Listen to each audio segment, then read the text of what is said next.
ఎందుకంటే నేను తెగించానంటే మటుకు ఇంకెవరు తెగించరు, అంత పిచ్చగా తెగిస్తాను నేను. ఎందుకంటే నేను నిన్న ఎందుకు క్షమాపణ చెప్పాలి, ఎందుకు క్షమాపణ చెప్పాలి? నేను బాధ్యత అడిగాను, మీ ఓట్లు అడిగాను నేను. తిరుమల నాకు డైరెక్ట్గా నాకు సంబంధం లేకపోవచ్చు, కానీ నేను దాంట్లో భాగస్వామ్యం ప్రభుత్వంలో. మీరు నారా చంద్రబాబు గారు గెలవకపోయినా, నేను గెలవకపోయినా, 164 మంది ఎమ్మెల్యేలు గెలవకపోయినా టీటీడీ బోర్డు ఎక్కడి నుంచి వస్తుంది? చైర్మన్ ఎలా నియమితం అవుతాడు? ఆయన ఈఓ ఎలా నియమితం అవుతారు? ఈఓ ఎలా నియమితులు అవుతారు? మేము గెలిస్తేనే మీరు, అది ఎక్కడి నుంచి వచ్చింది మాకు గెలుపు? మీరిస్తే. అందుకు మీకు నేను క్షమాపణలు చెప్పాను. నేను కోరుకునేది ఒకటే, ఎప్పుడో చెయ్యని తప్పుకి జపాన్ లాంటి దేశంలో ప్రధానమంత్రి ఆయన పుట్టక ముందు జరిగిన తప్పుకి ఆయన పార్లమెంట్లో క్షమాపణలు చెప్పాడు. మనం నేర్చుకోవాల్సింది అది. వాళ్ళు చేయకపోయినా 3 తరాల ముందు తప్పు చేసినా క్షమాపణలు చెప్పారు. నేను ఈ రోజున అడుగుతుంది, టీటీడీ బోర్డు పాలక మండలి చైర్మన్ గారు కానీ, సభ్యులు కానీ, ఈఓ కానీ, ఏఈఓ కానీ, మీరు ప్రెస్ మీట్ పెట్టి క్షమాపణలు చెప్పండి. నేను క్షమాపణలు చెప్పినప్పుడు మీకు క్షమాపణలు చెప్పడానికి నామోషి ఏంటి? బాధ్యత తీసుకోండి, బాధ్యత తీసుకోవాలి. ఇది చాలా బాధ కలిగించేది. మాకు సంబంధం లేదంటే ఎట్లా? నా తప్పు కాదంటే రాజు 7 చేపలు కదలా, మరి ఎవరు చేస్తారు ఇది? నాకేం సరదా నాకు క్షమాపణలు చెప్పడం? నేను దోషిగా నిలబడాలా ఇలాంటి సంఘటనలో? అందుకని ఎందుకు నేను డ్యాంపెన్ చేశాను, ఎందుకు తగ్గించాను సంక్రాంతి సంబరాలంటే, వాళ్ళు ఎంత గొప్పవాళ్ళంటే చనిపోయిన 6 మంది వారి కుటుంబ సభ్యులు దేవుడు పట్టుకెళ్ళిపోయాడు అంటున్నారు. 36 మంది గాయపడితే ప్రతి ఒక్కరిని పేరు పేరున పరామర్శిస్తే అందరూ కూడా నలిగిపోయి 100 మంది మీద పడిపోయారు. ఎంత ఉంటుంది ఒక ఆడపడుచు మీద పడిపోతే, పెద్ద ఆవిడ మీద పడిపోతే? తమిళనాడు నుంచి వచ్చారు.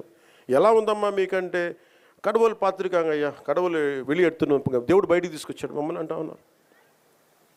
ఎంత పెద్ద మనసుతోటి సరిగ్గా చూసుకోలేదయ్యా మమ్మల్ని, కానీ ఏం చేస్తాం, మా కర్మ ఇలా కాలిందని. అది దేశం తాలూకు దౌర్భాగ్యం. ప్రజలు ఇంత బాధ్యత ఇప్పుడు కష్టం వచ్చినప్పుడు ఎంత అద్భుతంగా చెప్పారంటే నాకు కన్నీళ్ళు వచ్చినాయి. నాకు నిన్న కరిగిపోయాను నేను. వీళ్ళకి క్షమాపణలు చెప్పదు ఇంకెవరికి క్షమాపణలు చెప్తాం? ఏఈఓ కానీ, ఏఈఓ వెంకయ్య చౌదరి గారు కానీ, ఈఓ శ్యామలరావు గారు కానీ, చైర్మన్ బిఆర్ నాయుడు గారు కానీ, టీటీడీ బోర్డు సభ్యులు, పాలక మండలి సభ్యులందరూ కానీ, మీరందరూ వచ్చి ఒక్కొక్క వ్యక్తి గురించి కథ వింటే అప్పుడు మీకు బాధ అర్థమవుతుంది. క్షమాపణలు చెప్పండి. మీరు క్షమాపణలు చెప్పి తీరాలి, వేరే దారి లేదు మీకు. మీరు క్షమాపణలు చెప్పడం వల్ల పోయిన ప్రాణాలు తిరిగి రావు, కానీ కనీసం ప్రజలు మిమ్మల్ని చూస్తూ ఉన్నారు. అది మటుకు జ్ఞాపకం పెట్టుకొని అందరూ తగ్గి క్షమాపణలు చెప్పండి. చాలా అవసరం ఇది. ఎందుకంటే ఈరోజు రాష్ట్రం మొత్తం, దేశం మొత్తం మీరు చేసిన తప్పుకి సంబరాలు జరుపుకోవడానికి ఆలోచిస్తూ ఉన్నారు. 4 లక్షల మంది ప్రజలు గరుడోత్సవాలకు వస్తే క్రౌడ్ మేనేజ్మెంట్ చేయగలిగేవాళ్ళు, అక్కడ చేయలే. 2500 మంది. చాలా బాధ అనిపించింది. Lack of management, crowd management లేక, ఎవరిని ఎంతమందిని కూర్చోబెట్టాలి ఈ ఆలోచన లేక, అది కానిస్టేబుల్స్గా దగ్గర నుంచి అధికారులు, ఎస్ఐలు, సిఐలు, 1100 మంది పైచిలకు పోలీసు. కానీ దురదృష్టం జరిగిపోయింది. సో నేను ఈ సందర్భంలో నేను ఒక కొత్త ప్రయాణం మొదలు పెడుతున్నాను. 6 నెలల తర్వాత ప్రతి జిల్లాకి వస్తాను. అది మనం పిఠాపురంతో మొదలు పెడుతున్నాను. ప్రతి గ్రామం, మన ఉప్పాడ దగ్గర నుంచి మత్స్యకార గ్రామాలు కావచ్చు, ప్రతి గ్రామం నేను వెళ్ళి కనుక్కొని, ఎందుకంటే నేను పనిచేయడానికి వచ్చాను మీకోసం. నేను నాయకులందరినీ కలుపుకెళ్తాను. అది వర్మ గారు కావచ్చు, కృష్ణరాజు గారు కావచ్చు, ప్రతి ఒక్కరు, మా జనసేన నాయకులు కావచ్చు, పేరు పేరున నేను చాలా బాధ్యతగా ఉంటాను. ఇంత పని చేసేవాడిని అది గొడవ పెట్టుకోవాలంటే నేను వెనకండి, అది కూడా గుర్తుపెట్టుకోండి. నాకు అంత తెగింపు ఉండదు. మీరు అడవుల్లోకి వెళ్ళడానికి భయపడతారు. నాకు బిడ్డలు, నా 4 బిడ్డలు. పోవడానికి నాకు చాలా కోట్ల సంపాదన ఉంది, కెరీర్ ఉంది నాకు. ఇవన్నీ వదిలి నేను అడవుల్లోకి వెళ్ళి మందు పాత్రలు ఉంటాయా లేదా అని భయంతో ఎందుకు వెళ్ళాలి నేను? నాకు ఇష్టం అంత ప్రజలంటే, ప్రేమ నాకు. ఎంతసేపు కూర్చొని శ్రీశ్రీ కవితలు చదివి, బాలగంగాధర్ కవితలు చదివి అవి ఉటంకించడానికి నేను ఒక స్టేజ్ మీద నేను కవిని కాదు, నేను పనిచేసేవాడిని. విప్లవకారుడు రాజకీయ నాయకుడు అయితే ఎలా ఉంటుంది, ఇలాగే ఉంటుంది. క్షమాపణ చెప్తే చెప్పడంలో తప్పలేదు, చెప్పినంత మాత్రాన చనిపోయిన వాళ్ళు బతికి రారు కదా. అది అవన్నీ ఎవరో ఏదో మాట్లాడారంటే వాటికన్నిటికీ స్పందించాల్సిన అవసరం లేదు. కాకపోతే తప్పిదం జరిగింది, అది ఎలా జరిగింది, ఎట్లా జరిగింది అనేది ఎంక్వైరీ చేస్తారు. బాధ్యుల మీద కఠినమైన చర్యలు తీసుకుంటారు. అందులో ఏమో టీటీడీ ఈఓలు కానీ లేదంటే అధికారులు కానీ రాసిన లేఖలు పరిగణలోకి తమకు తీసుకోలేదు. వైకుంఠ ఏకాదశి లాంటి పర్వదినాల్లో చేపట్టే కార్యక్రమాలకి బోర్డుని కన్సల్ట్ చేయలేదు అని చెప్పేసి, ఇది వాస్తవమా? ఏకపక్ష నిర్ణయాలే కారణం అనేది? ఏకపక్ష నిర్ణయం ఏమి కాదండి. బోర్డుకి నాకు చెప్పారు, నాకు కొంతవరకు పవర్ పాయింట్ ప్రజెంటేషన్ కూడా ఇచ్చారు. నేను వచ్చి ఎమర్జెన్సీ మీటింగ్ కూడా పెట్టాను 2 సార్లు. అదే మీకు ప్రెస్ లో కూడా చెప్పాను గతంలో.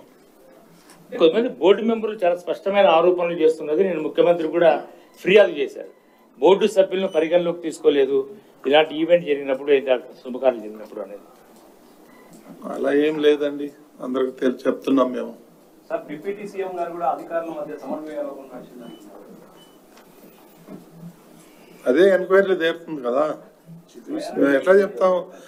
రాబోయే రోజుల్లో ఎంక్వైరీ జరిగేటప్పుడు మేము ముందునే ఇట్లా జరిగింది అట్లా జరిగిందని చెప్తే ఇంక ఎంక్వైరీ ఎందుకు? సీరియస్ గా పెట్టే కదా జ్యుడిషియల్. ఇది సీరియస్ గా ఉంది కాబట్టి మనం జ్యుడిషియల్ ఎంక్వైరీ చేసింది.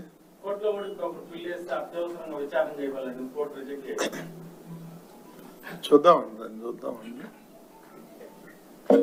మేము కూడా ముఖ్యమంత్రి గారి దృష్టికి కూడా తీసుకెళ్తాం, తొందరగా ఎంక్వైరీ కంప్లీట్ చేయమని చెప్పి. ముఖ్యమంత్రి ఆదేశించిన ప్రకారం ఈరోజు ఎమర్జెన్సీ బోర్డు మీటింగ్ పెట్టడం జరిగింది.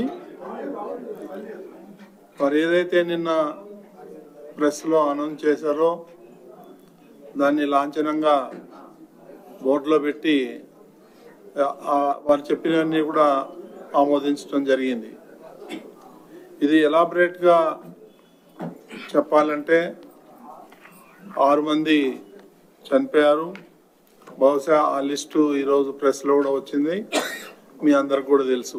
ఇక ప్రత్యేకంగా చెప్పాలనుకుంటే 6 మంది